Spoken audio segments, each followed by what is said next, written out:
Luban and Primev, who are going to participate in that panel. And then afterwards, we're going to have another panel on best practice infrastructure for Preconfirmation. So we're going to have someone from course 1. We're going to have Commit Boost, Chainbound, Gattaca, and Puffer Finance. And after that, we're going to have drinks and some food over there. And yeah, so with that being said, I hand over to Justin. Thank you so much, and thanks so much for coming. It's great to have you here. Thank you, Brian. Thanks for the kind introduction. So yeah, I won't be speaking directly about preconfirmations, but I will be speaking about base sequencing, and specifically the social layer that is going to unlock base sequencing, because we have a lot of infrastructure to build, and ultimately it boils down to the people who will build it. So this map here is meant to represent the united chains of Ethereum, where we all come together under one unified state, and we have very, very low friction to go in and out and do commerce between the states. And as I said, you know, the social layer is what I'm going to focus on today, and to a large extent, I think, is what makes blockchains great, and certainly what makes chains like Ethereum and Bitcoin great. And I want to do this talk in 2 parts. First of all, focus on the story that we've had this year, because base sequencing is basically a 1-year story so far, and so much has happened. I kind of want to recap what has happened. And then I want to tell you about the secret master plan, the long-term plan to actually win the fight here. Okay, so I think the social layer for base sequencing started in February of this year with the very first sequencing and pre-confirmation call. We had 40 attendees, and since then we've had 16 calls spread over 10 months. And we've had more than 200 people come. And usually the number of attendees is about 50 to 60. So there's a lot of repeat attendees who are very much dedicated to the mission. And I think the reason why they're so dedicated is because we have a set of shared beliefs. We want to fix fragmentation. We want to have extremely low latency UX, even faster than Solana. Think 1 ping time, 100 milliseconds. And we also want to preserve what makes Ethereum special, which is this notion of credible neutrality. So how can we achieve all of those things? This is basically the big promise of based sequencing and pre-confirmations. Now, on call number 7, it was a bit of a pivotal moment, because Tycho was about to launch. Tycho is the very first base rollup, and we had visibility on some of the key events, Ethereum events, that were going to happen in the rest of the year. We knew that there was going to be this workshop, Berlin, that was organized. There was going to be EthCC, and there was going to be Devcon and Edge City, both of which would happen in Thailand. And I basically made created this roadmap, which is, okay, why don't we try and get a pre-conf devnet at Berlin, a pre-conf testnet at EthCC, and also get pre-confs on mainnet at Devcon. And what happened is that we basically just did just that. So in June, we got the pre-conf devnet. In July, we got the testnet. And now we're at a point where we've just completed Edge City, where we organized a whole sequencing week. So for 5 days, we've had 50 to 60 sequencing experts from about 30 teams come together, work on these hard pre-confirmation problems, and I think we're going to hit the pre-conf mainnet as well. So by the end of Devcon, which is happening in 4 days, I think we're going to have a layer 1 transaction which is going to be pre-confed. We'll see. Now, one of the things that has amazed me about this year is that we've basically gone from one company that was base pilled, which was Tycho here. Tycho was based before even the term was coined, based. And then the whole ecosystem has mushroomed in the period of just a few months. And we have a bunch of new base rollups that are joining the scene. There's 8 of them here. And we have a lot of infrastructure builders that are also coming in. And another exciting thing is that some of the incumbents are, very seriously considering base sequencing. So, for example, Namechain might be a very good candidate for base sequencing. Namechain is the ENS chain that was announced today, and then Aztec might also be a very good candidate. And I'm having discussions with two of the very top rollups, and the founders of these rollups seem to be base-pilled as well. So we will see what the future brings us. And one of the amazing things is that there's lots and lots of collaboration happening between those teams.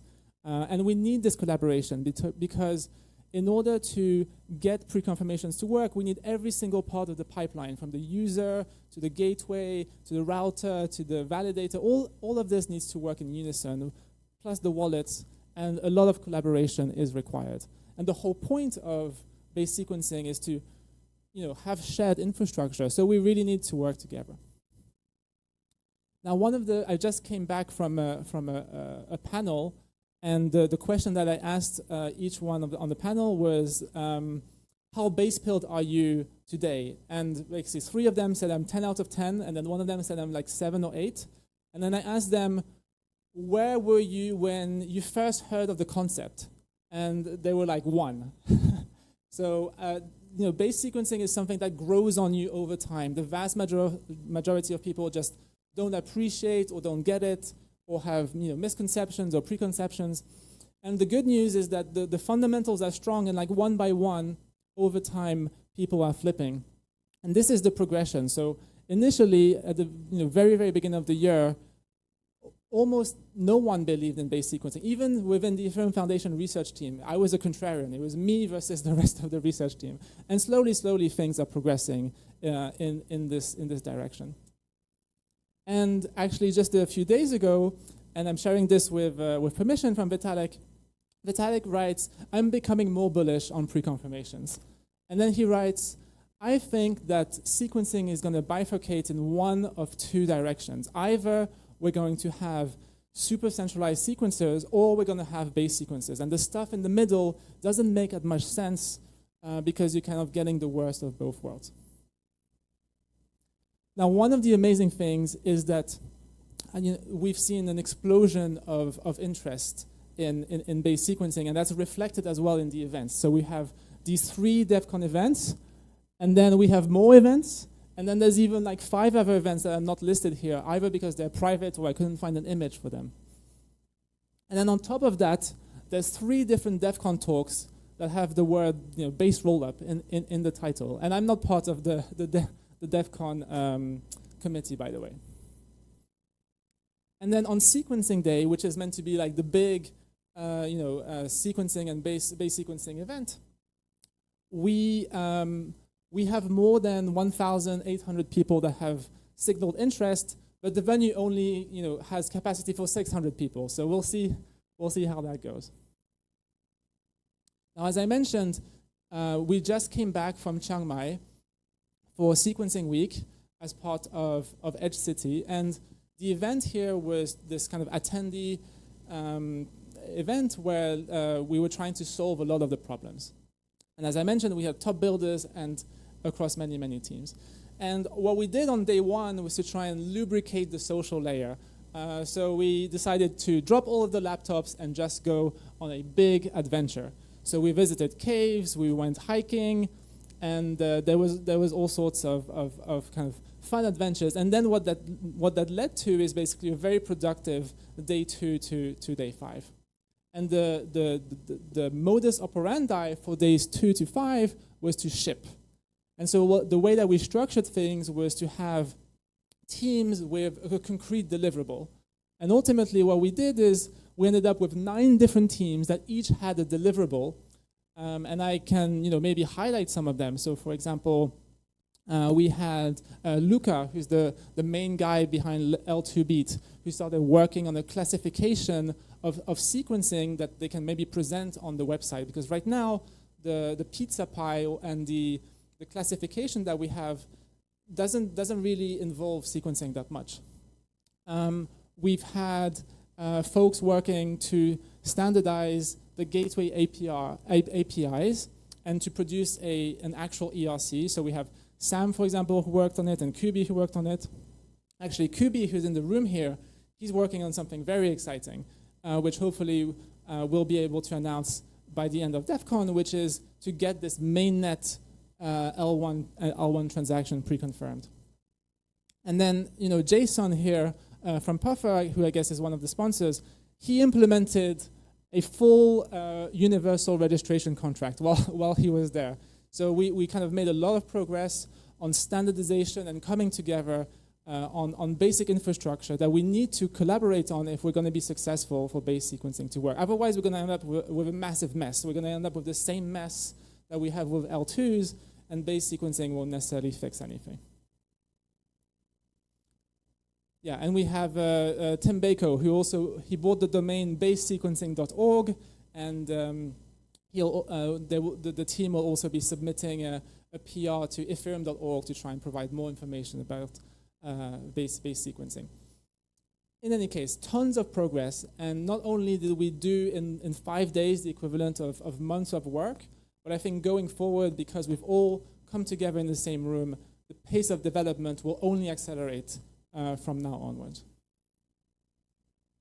And this was day 4. So this is like full day event, and we still had like most of the attendees still show up for the event. And this is my claim, and I really do hope it's true, is that at this point in time, base sequencing is out of the bag. It's happening. We've reached escape velocity, and it's just a matter of time until we have it in a big way on mainnet. And the reason why I'm really hoping this is because I'm going to be pivoting my focus in 2025. 2024, to a very large extent, was spent on base sequencing and preconfirmations, but I'm working on something new, and actually I just made a tweet a couple of hours ago about this new thing that I'll be announcing tomorrow. And in some sense, this is the meme, I got rid of Eigen, I got rid of ultrasound, and now I'm getting rid of base sequencing from my life, and I'm going to be focusing on something completely different in 2025. But again, I think we have reached escape velocity. And in some sense, I am no longer needed. Okay, let me just close off very quickly with the secret master plan. So what I expect will happen over the next few months, maybe years, is that the various clusters of rollups are going to start appreciating the value of shared sequencing. And so within the clusters, there is going to be a default or canonical sequencer that the various chains in that cluster will be invited to use, and then we're going to have shared sequencing and synchronous composability among those chains that opt in. But then what's going to happen is that base sequencing is going to just grab an even bigger vision, which is to have synchronous composability and shared sequencing across all of Ethereum. And so the way that I see it happening is that there's going to be these clusters here, and then there's going to be this like really weird and awkward little cluster here in the bottom right, which is the base cluster. And part of the reason why it's awkward is because it doesn't have a token, and it can't do airdrops, and it can't give massive payouts to projects to join the ecosystems. And so it's kind of more of a grassroots effort, and it's going to start with like these independent chains kind of unifying around this base sequencing.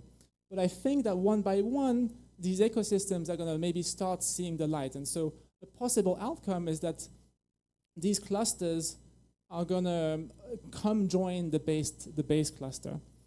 And the reason why I think this is the case is because the Ethereum cluster is the only one that's credibly neutral. It does not introduce a new token, a new brand, or a new security assumption.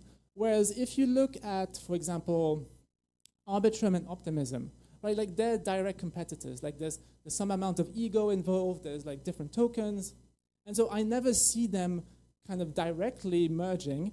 The only way that they can merge is basically indirectly by using the base sequencing as a neutral playing ground where everyone feels comfortable with joining and being neighbors with their competitors. And so one by one, this is what I expect. And if we do reach this vision, which could take many years, then we'll be in a position where we have the united chains of Ethereum. So thank you so much, and yeah, a lot of good vibes to all of the builders that are helping build this, including the people of the room. Thank you so much.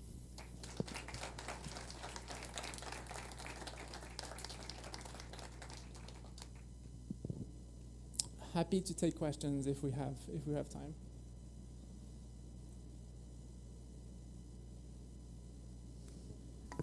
Drew.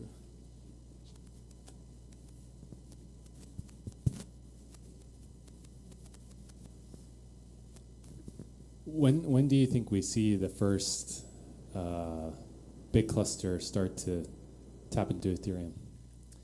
Right. So I think that these big changes will happen when some of the incumbents, the big incumbents, will migrate. And that might not be a whole cluster. It might be an individual chain. And as I highlighted in one of the slides, sorry, I have too many slides. Like there's these two top roll-ups here that are like actively thinking about it because the founders, now very much appreciate the value of base sequencing. And, I'm not in a position to disclose who these people are, but if and when, they do become base, then I think it will kind of send a strong message to the cluster that they're part of, and it's possible that the whole cluster will follow as a consequence.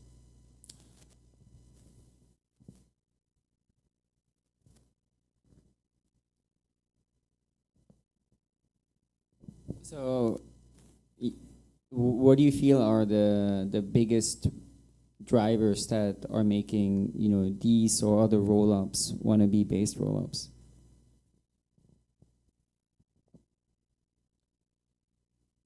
So part of the answer basically has to do with just decentralized sequencing, because the base sequencer is a very special form of decentralized sequencer. So first of all, we need to understand, okay, what are the benefits of having a decentralized sequencer? Well, one of them is that you don't have accidental liveness failures. You don't have a central choke point for censorship. So it's possible that some of the regulated centralized sequencers, maybe Coinbase, as a regulated entity, is forced to censor some type of OFAC transactions, for example. And then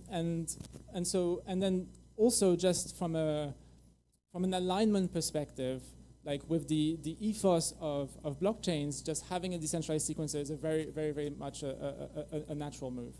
And I think what has happened is that all of the top clusters have at least signaled that eventually they want to have a decentralized sequencer. Now, the question becomes, do I want to opt in to the based decentralized sequencer or a decentralized sequencer that I control? For example, one which is operated by my tokens. The advantage of having a decentralized sequencer with a token that you control is that all of the MEV flows to you and the token holders. The disadvantage is that you lose on synchronous composability, and therefore you have less congestion and transaction fees. Now, the question becomes, which one is greatest? Is it the MEV that's greatest, or is it the transaction fees that's greatest? Well, let's look at layer 1. On layer 1, we have 800 ETH per day of MEV, and since EIP 1559 was launched, we have okay, great. We've had 3,200 ETH per day of base fees, which is basically congestion fees. So the ratio today is, roughly speaking, 80-20. And what I expect will happen is that MEV will go down by at least an order of magnitude. So it will be closer to like 98.2% or 99.1%. And the reason why MEV is going to zero is because the applications are going to capture the MEV before it flows to the sequencer. And we're also going to have better encrypted mempools that will prevent the front running of transactions. And so ultimately, the number one source of income, I think, for rollups will be congestion fees. And the way that you maximize congestion fees is by maximizing utility and the total amount of traffic. And that is done by being maximally composable with the rest of the ecosystem. Is this working? Cool. I think one of the criticisms that a lot of people have brought up about, especially like your involvement, not to be like too direct here with it, is that base sequencing is obviously very good for ETH, right? It keeps a lot of value there, and also is very good for apps and the rollups that build on it. But this sort of narrative has been floating around about like, hey, this is sort of like a grab to keep, the value of ETH very strong, because L2s don't really post that much to the L1 to really justify the fees. So, curious how you've handled that and what you make of those sort of criticisms. Yeah, so this goes back to my slide where in the pilling process, people started at 0, and then it was kind of up only. And part of the reason why it started at 0 is that people thought of me as the ultrasound money guy, and then I come here as the base guy, and then they say, oh, well, the two must be very much linked. Right? The reason why I'm pushing base sequencing is because I want to make ETH ultrasound money or something. But the two are actually completely disconnected, fundamentally. And this goes to my previous comment, which is that MEV is going to 0. MEV is going down by 1 or 2 orders of magnitude. And the only thing that flows to the ETH token in the context of base sequencing is MEV. So if my thesis is correct that MEV is going to 0, then it doesn't directly benefit the ETH token holders. The only way in which it's beneficial to Ethereum as a whole, not to Ether the asset, is that we now have a functioning ecosystem with strong network effects, and we can compete with the likes of Solana that have synchronous composability from day one at scale. So yeah, as soon as people realize that the fundamentals are actually not towards Ether the asset, but more Ethereum the ecosystem, then they start, aha, now I understand. And actually, if my thesis is incorrect, that MEV is indeed very, very large, then what we'll see is base sequencing being a failure. And the reason is that people will want to have decentralized sequences that they control, and they won't be willing to give away the MEV. And this is definitely a valid story for the next few months, because MEV is still very much prevalent. But with app chains, for example, like Unichain, that are able to capture the MEV at the application layer, so that it doesn't flow all the way to the ultimate sequencer, then we'll be in a position where there's very, very, very little MEV to be grabbed by the layer 1.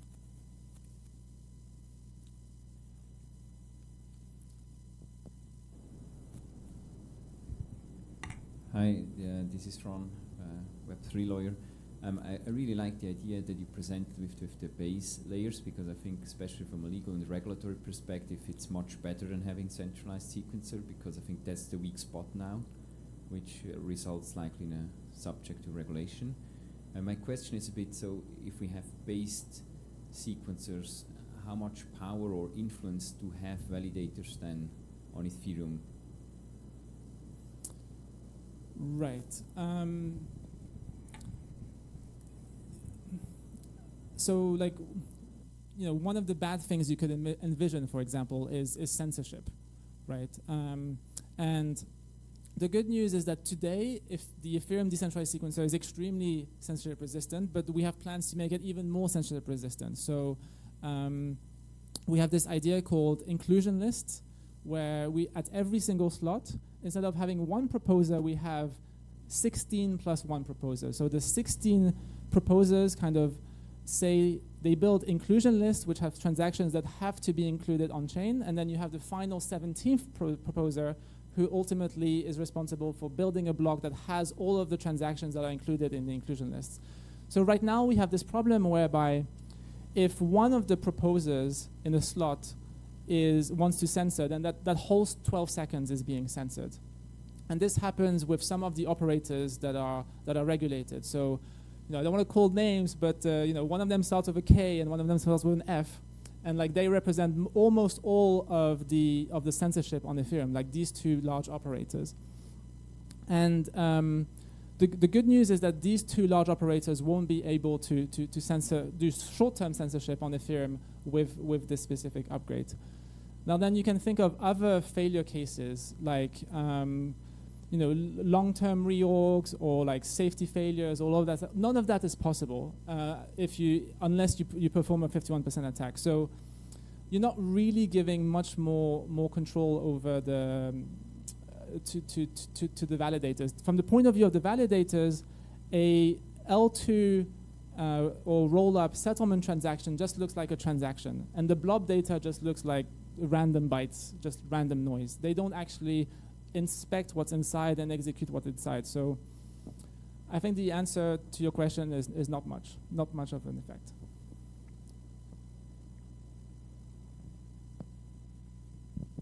Yeah, so I'm curious about the premise that MEV going down is maybe one success criterion, or at least something that's beneficial or increases the likelihood of based rollups succeeding.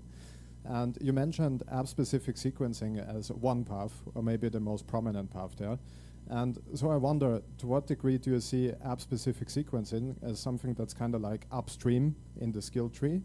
Or if there are any other paths that you think could reduce MEV that you think are also worth exploring, right? Things like block times, kind of how you think about generally MEV reducing and what the paths to successes are there, maybe even beyond app-specific sequencing. Yeah, great question. So there's lots of techniques to try and reduce MEV. One of them that you said is to try and reduce the slot times because MEV grows super linearly with the slot time. So if you quadruple the slot time, very roughly speaking, and this is a heuristic, you're doubling the amount of MEV. And so if we're able to reduce L1 slot times, then we would be able to reduce MEV. And like a small teaser for this room, if you keep it secret, like one of the things I'll be talking about tomorrow is about reducing slot times. Now, another aspect of reducing MEV is removing the front running. Because the traditional way of broadcasting a transaction is that you gossip it publicly in the mempool and then you get front run. But what we're seeing today is that the public mempool is dying. Roughly 50% of the transactions that go on-chain, or at least the gas used, does not go through the public mempool. It goes through private mempools like the MetaMask private mempool. So MetaMask today, you might not realize it, but when you sign a transaction on MetaMask, it doesn't get gossiped to the public mempool. It basically goes to like a very small number of builders, some of which are in this room, and then there's like an auction process, and then it privately gets included in blocks without ever touching the public mempool. And that's great from the perspective of reducing MEV because there's no front running for the users. And it's also great for the wallet because they get to capture the back run opportunity without the user even realizing anything. And they make tens of ETH per day of revenue from this. And so my prediction is that within the next few months, the public mempool will be dead in the sense that all of the MEV-rich transactions will be kind of pre-processed by the wallet so that the MEV does ultimately not leak to the L1 proposer. And if there is some leakage, it actually gets leaked to them. And then when you combine that with application-specific sequencing or kind of other ideas at the application layer that maybe you can think of, for example, a batch auction that runs over multiple slots. You're not specifically changing the sequencing layer, but you're changing the application logic. All of these things combined will contribute to the 10 to 100x reduction in MEV that I expect relative to the congestion fees.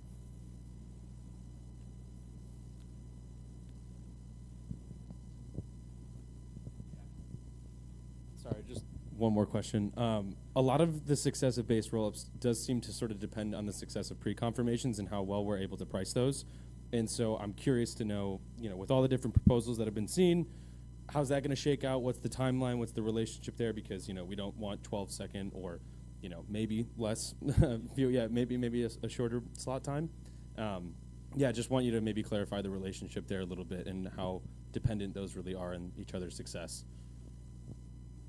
Yeah, great question. So I think we're going to see some applications launch as base rollups without pre-confirmations because they're not sensitive to this ultra-fast UX. And one that kind of makes sense to me, at least in the abstract, would be ENS. Right? Like it doesn't matter if it takes 12 seconds or 100 milliseconds to register your name. And so such app chains don't need pre-confirmation. But I agree that for the vast majority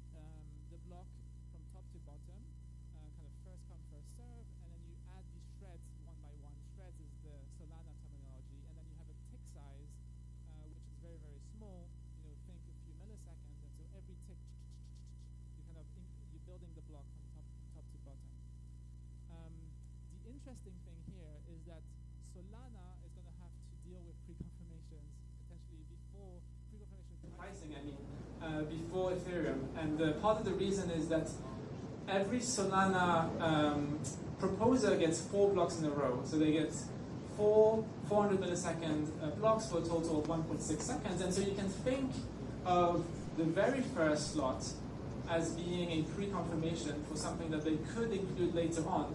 And so they can tell their users, hey, I'm happy to include you, but how much are you willing to pay? If you're willing to pay X, I'll include you in the first slot, Y on the second one, etc., etc. So right now, the Solana market is like extremely immature. Like they haven't even really like figured out PBS and things like that. But I think they will ultimately, catch up.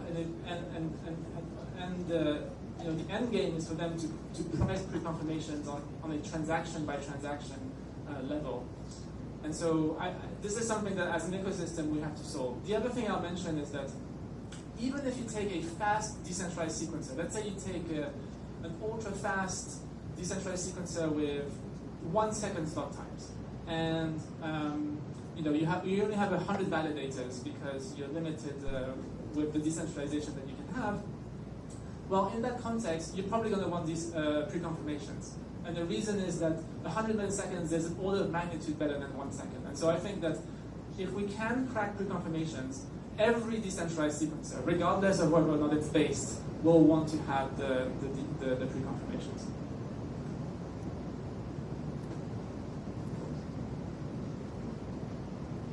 Okay, thank you so much, guys.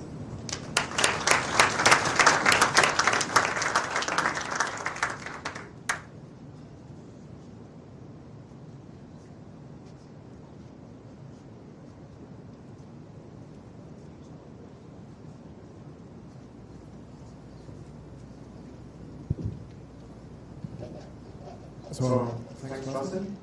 Next up, we have a panel on, speaking of the devil, pre-confirmations pricing.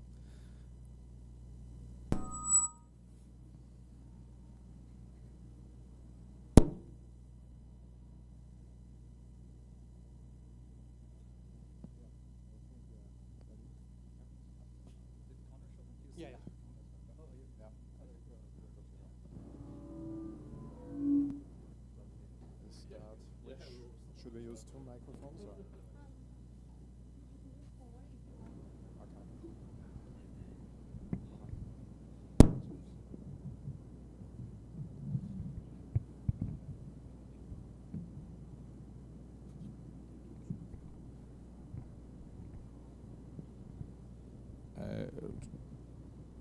Hello, is it working?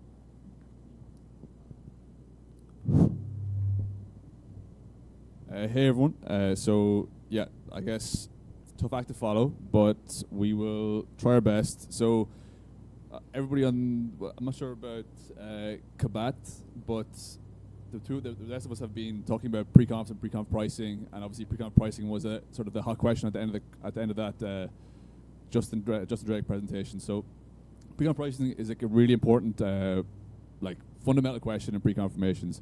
So I guess the goal of today's panel will just be to dig a little bit deeper into, maybe trying to start from the first principles about how we might price pre-confirmations, and yeah, basically just get everyone's opinion on what it's going to take and how we're going to basically progress on this pre-confirmation pricing journey. Okay, so maybe best place to start is with a couple of intros. So Kevin, you want to go first? Sure. Good afternoon. Good afternoon. Thanks for having me, Correspond and team. Gattaca and Puffer. This is working, right? Mine sounds like it's not working. Yeah. I think we cannot hear each other well, but Okay. Testing. I just don't want to kiss this thing. Here we go. Okay. I'm Kevin from Ethgas. We're one of the pre-confirmation modules or providers in the space. Our approach is a little bit different than these guys, but we could chat about some differences a little bit later on. In short, you can get pre-confirmations with 3 to 5 millisecond latency with us. And so basically between that flow on the validator on one side and the proposer on one validator on one side and the trader on another, traders can basically get 3 to 5 millisecond pre-confirmations on Ethereum. For furthermore, you can buy these not just for the next 12-second slot, but you can buy these for the next 64 slots into the look-ahead window. So you could buy a pre-confirmation 50 slots ahead, and you could sell it if you actually don't want it. So we kind of decouple the confirmation from the underlying instrument. But maybe I'll kind of get into some of these details a little bit later. But yeah, founder of Ethgas. Yeah, hi. So I'm Kabat from Luban. I guess we all three here differ in our approaches. In our case, there is more stress put on hedging the gas costs of preconfirmations. So preconfirmations are a tool of inclusion commitment. We are only looking at inclusion guarantees, and preconfirmations help with that. And then from these building blocks of preconfirmations, we can build longer-term block space futures, right? And I guess we can dive into more details later, but we are taking the more user-centric, retail-centric approach. So looking less at MEV and very specialized actors, and looking more at everyday people that we hopefully can boost adoption towards them. Very cool. I guess we're on the other side of that, where we're focused on the more MEV-like use cases. I'm Murat. I'm founder of Primev. We've built a network called Mev Commit that essentially allows you to give these real-time crypto-economic commitments, and we anticipate block builders to give most of these out in real time. And they can be used for many things, including pre-confirmations, but what's interesting about them is that you can do things like across blocks, so you can get a commitment from all of the block builders for block 1, 2, and 3, and do a whole bunch of operations that way. And you can use it for reorg resistance, so you can kind of emulate instant finality basically by getting it a commitment from all block builders with the validators opted in, because you can essentially have, even if the chain reorgs, it would be the same block builders that would be building that block, so your transaction can be included in the same way. So there's very many kind of MEV-related use cases of pre-confirmations and commitments in general, and we're bringing them to reality on Ethereum. Cool.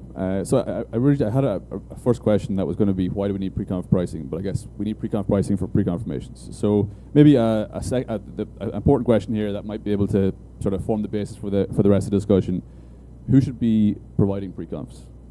Maybe we'll go in reverse order this time. Actually, sorry. Could we answer the other question? I guess, why do we need pre-confs? Okay, sure.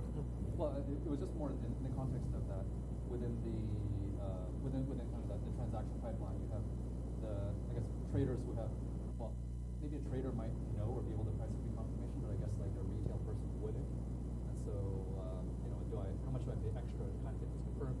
Separately, on the other side, you have the validator who's selling these pre-confirmations, and they are experts at infrastructure, but not kind of like hedge funds. And so, how can we better enable the validators to sell pre-confs in kind of the right fashion, I guess. Okay, sure. Yeah, that makes sense.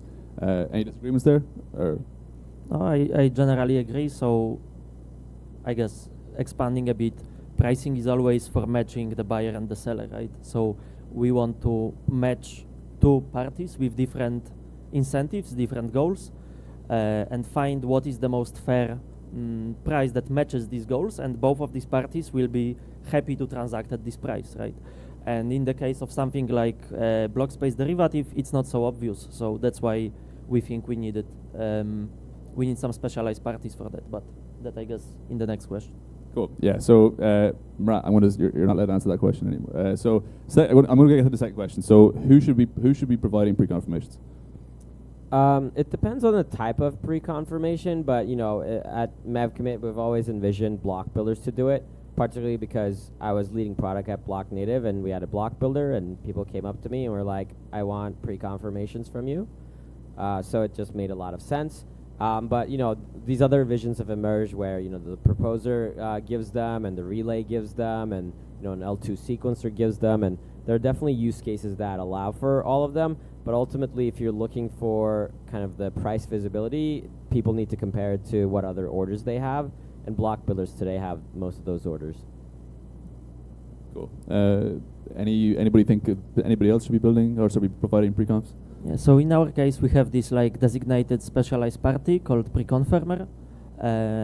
We think that there is overlap of this party with, for example, builders or validators, but in general, we can see a lot can be gained from modularizing different stacks, and we think that having this specialized party that just can focus on underwriting and understanding the pricing space could be useful.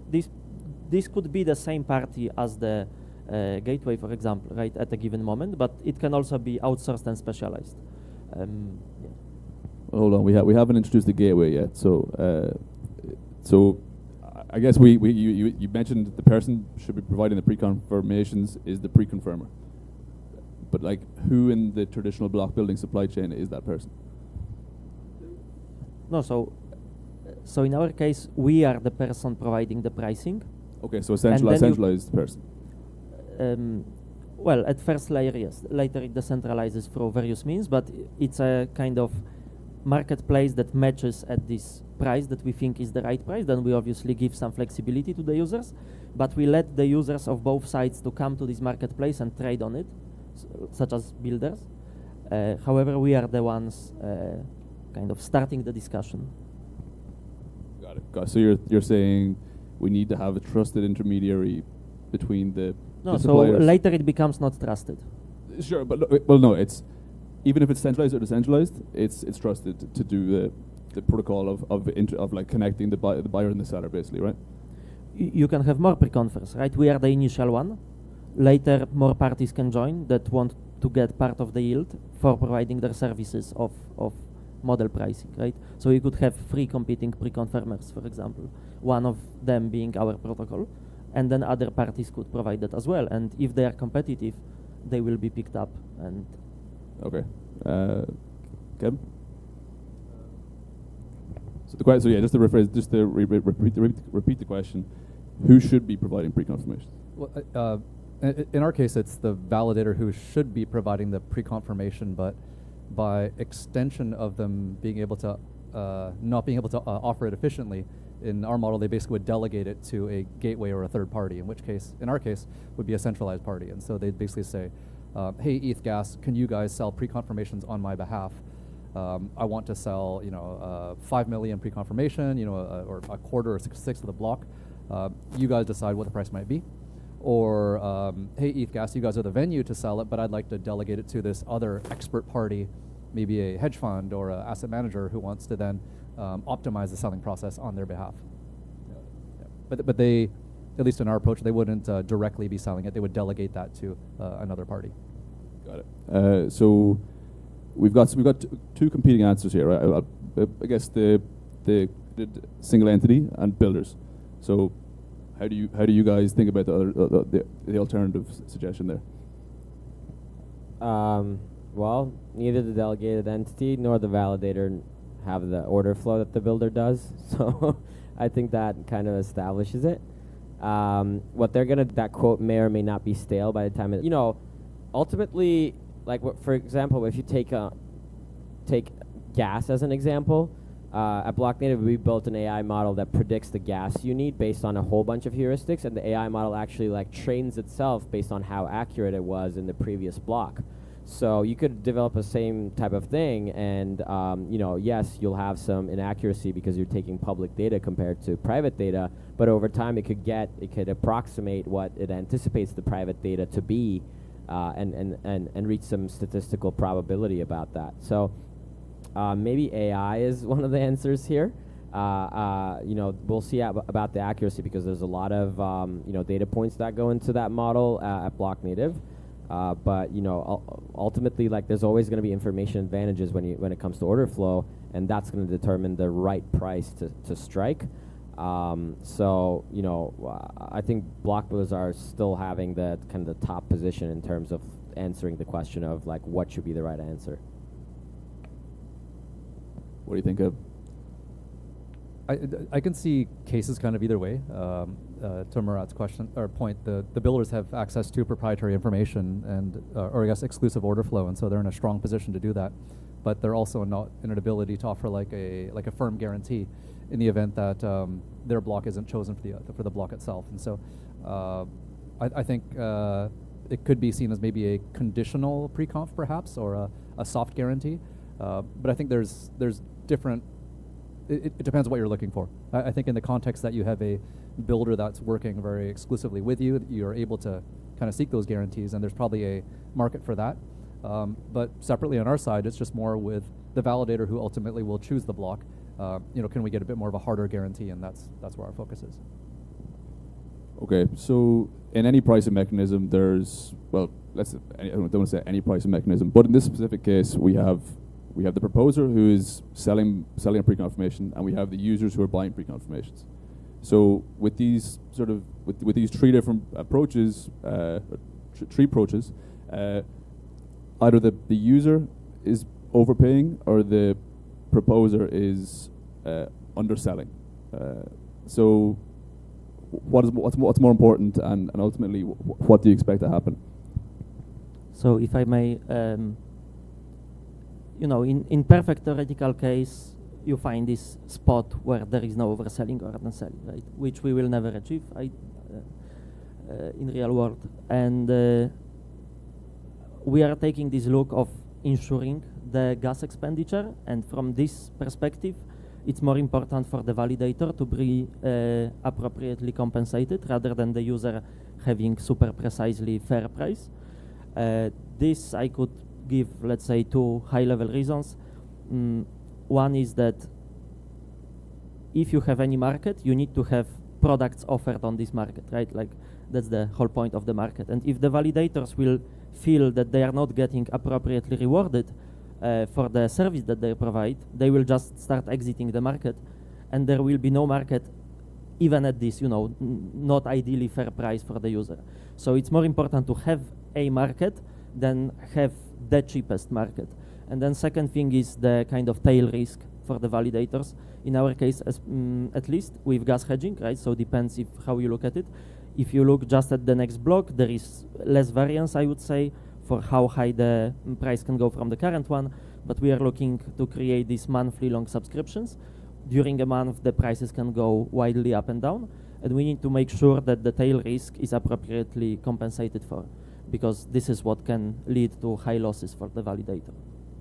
So definitely the validator side, the selling side is. Okay, so we've got one vote for overcharge the user. What about the rest of you?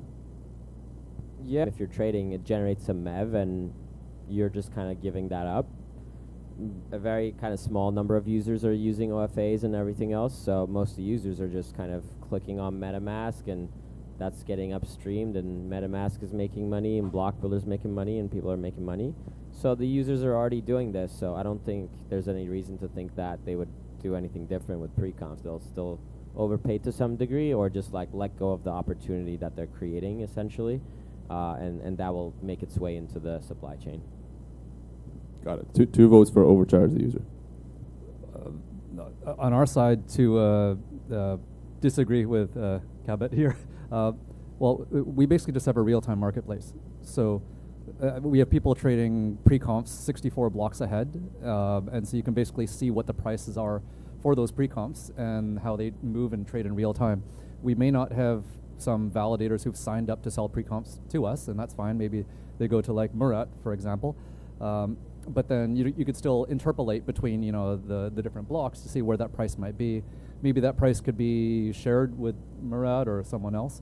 But for us, it's just it's a central limit order book. So you can have a limit order for the amount of pre-comps you want to buy. You could do a market order, fill or kill. You can kind of do it in chunks as you like. And so in our case, you're not necessarily overpaying or underpaying. There's a bid offer by definition, but you're getting the most efficient price that a market can offer you. Got it. Okay, so maybe just to clarify that point. So I guess maybe the distinction that's being made there is we've got an inclusion market, and then we've got maybe execution markets then here. Your inclusion as well, and we've got execution pre-comps here. Users able to express either on MEV commit. Yeah, exactly. It's just like a generic any type of guarantee. Is that fair? Yeah, depending on what they're looking for. It works like a MEV bundle where you're able to specify, okay, I'm okay with these transactions reverting, and that basically means inclusion. Great. Yeah, because inclusion versus execution is like, it's a pretty important distinction, especially when with execution, you can't get execution guarantees from somebody who isn't the person proposing the next block, right? So yeah, anyway, that sort of like leads me on to like sort of maybe more detailed pricing questions that I had. Okay, so see. Well, I can add like to Kevin's point earlier. Perfect. Yes, like in many of these cases, there's an order book, and like Mev Commit, for example, creates kind of a order book between you and the block builder. But at the end of the day, there's a spread, and it's a question of like who takes that spread, right? So in many of the cases, the spread's going to come from the user. So because at the end of the day, the user is demanding something, and neither the block builder nor the proposer need to give that to the user. So the user is going to have to like pay that, and that could be through like paying that explicitly, or just having a spread that essentially the user kind of pays it implicitly. But these are how markets work, and like many of the times when we trade, like it depends on how liquid the market is for you to have a very low spread where you're comfortable with. So if there's enough pre-comps happening, then you'll hear about the price, and then it'll be like there's a low spread. So markets should find some equilibrium in most cases.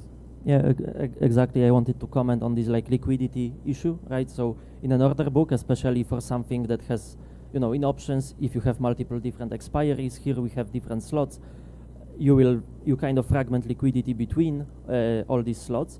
And then the question is it better to, quote, overcharge the user or not provide a service at all, right? So I guess it's just a function of how much risk the validator is at a given time willing to take, and there might be liquidity for a given slot, or there might not be, or there might be liquidity for 5 times higher price. So I think eventually, in a case where the seller, the underwriter of the option, is taking the highest risk here, they are the deciding one for how much they are willing to sell it. So they sell it either at this price, which guarantees the long tail risk is covered, or they don't sell it at all because it's just too risky. That's how I view it, kind of skewed to one side. Got it. Yeah. Like I guess this, like having more supply than just one person like makes a significant difference here. And yeah, it totally makes sense what you guys are saying. Like overcharging the user is obviously a pretty like a sort of a spicy, like a inappropriate way of describing what you're saying. Yeah, but I guess maybe when it comes to base rollups or like we get the L2 space, like that can't really happen, right? Like like because of the existence of alternatives, you don't really get that overpricing. You get pretty fair pricing, or at least the spreads are incredibly low. But maybe, sorry, yeah. So I think overall everybody seems to be on the same page so far. So I want to get into maybe some actual pricing. Right, basically I'm going to go through a few examples of scenarios and like how we might consider pricing in like, broad strokes in these situations. So I guess we've already made the distinction between inclusion and execution. So that's obviously something that we can keep in mind in these scenarios. So I'm basically going to, I guess, people can put their hand up when if you have a thought on any of these questions, and we can go around and see if anybody disagrees. So how might the panel change their pricing for inclusion or execution pre-confs at the start of a slot versus at the end of a slot? Again, let's just assume there's one entity providing the pre-conf. That's the person who's proposing the next block. Yeah, I would say for inclusion, it's probably like increasing or decreasing linearly, like fairly flat. There'd be some variance, but like the price of an inclusion pre-conf shouldn't change too much. The only kind of heuristic that you would look out for there is whether the block is full in terms of gas or not. So, which most of the time it's not going to be like actually full, unless there's some spike going on, obviously. In which case, then you would be more sensitive. But for execution, you might have a more exponential difference. Like you might have to pay a lot in the first few seconds of a slot, where it's probably like out of the money for you if you're in some trading operation. But if you're, later in the slot, you might get like, a fair price around like few seconds before a slot ends, for example. But how we implement this in a leaderless auction system like Mev Boost, using Mev Commit, is essentially there's a decay mechanism. So the providers are incented to commit to it as soon as possible, and the ones who keep their optionality the longest end up suffering because they can't claim as much value from that order flow. So there's basically like you're damned if you do, damned if you don't. So then that surfaces the best experience for the end user, and it kind of forces the hand of the providers to kind of give an answer to the user and not just kind of keep their optionality forever, because they might then lose out the opportunity to another provider. So it's all about like structuring the market in a way to kind of surface the most signal rather than kind of favor the one party over the other, I would say. Yeah, so in our case, we are not working on execution preconfs, just inclusion. I guess on this topic of differentiating pricing, I could add it's slightly different thing, but I could add on the longer term pricing approach. Let's try and play the game. Right? Let's try and play this game of specific scenario and. Yeah. So okay. So then in specific scenario like this, we only provide inclusion and we don't differentiate that much between time to the next block. So there's no price for execution preconfs. No.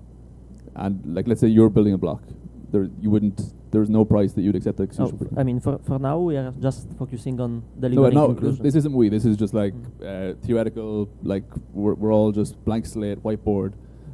What do you think? Like, just like, as in like, you guys are supposed to be the sort of the thought leaders for the crowd here, right? So if the crowd is thinking about how we sort of differentiate start of block versus end of block for preconfs in general, how do we change our pricing?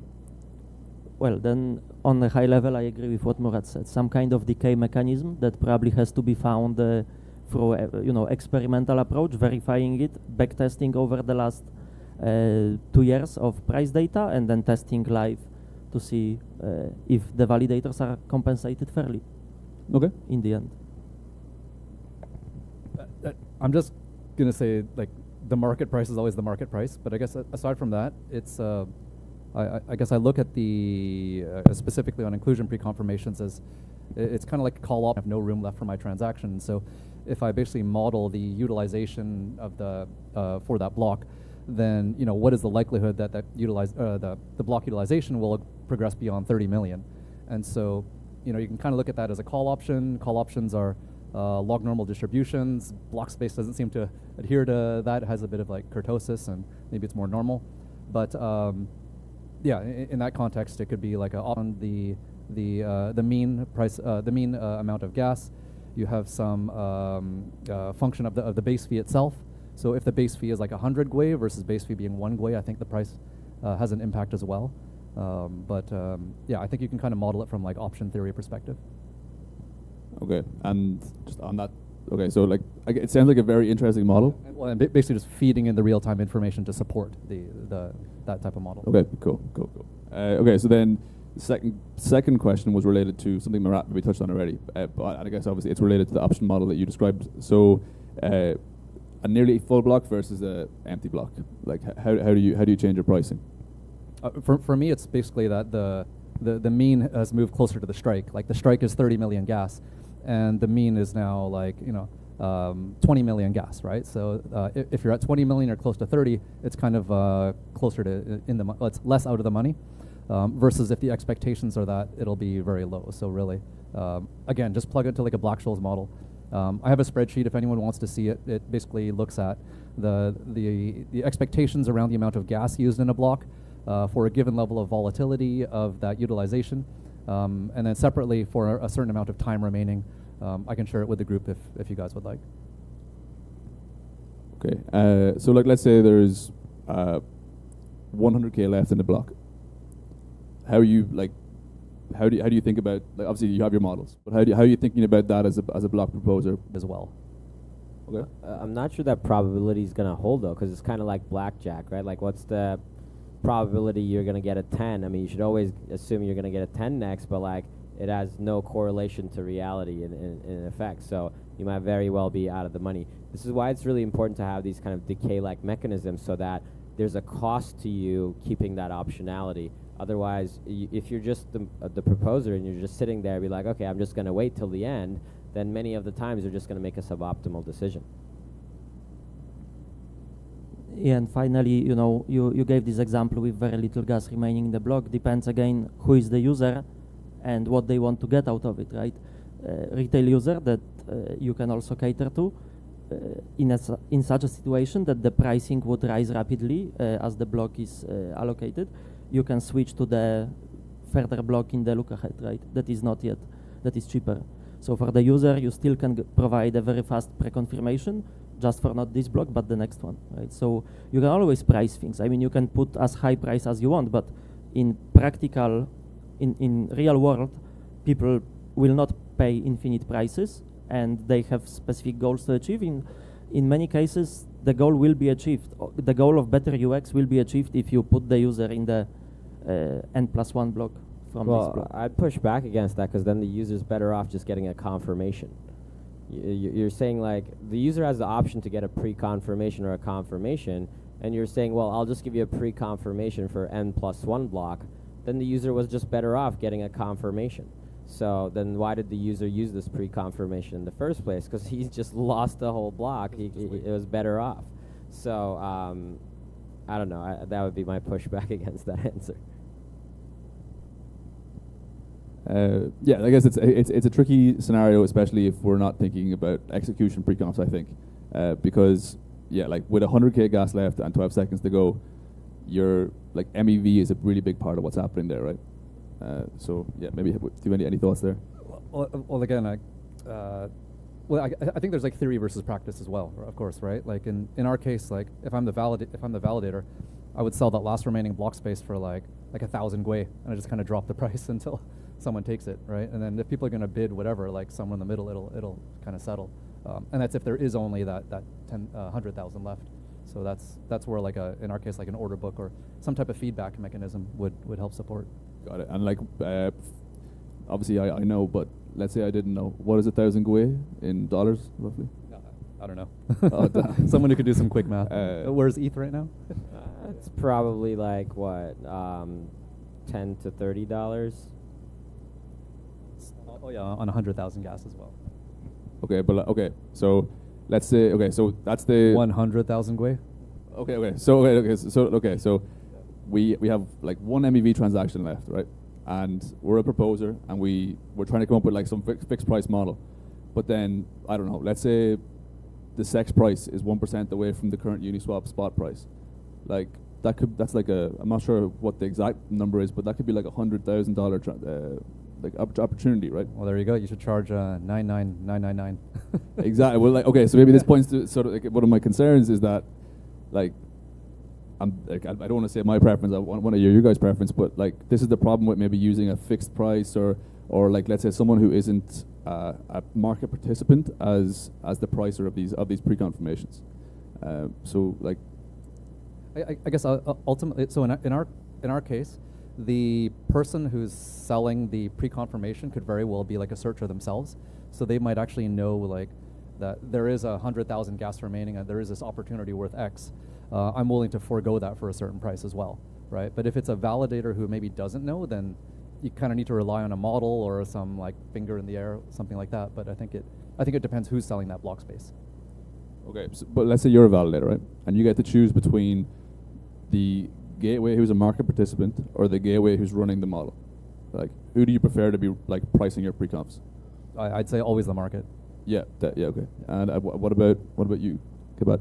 Ideally the market, but the market has to have liquidity, right? So in the longer term future, as we develop deep enough liquidity to use it for pricing, I agree that market is always the best.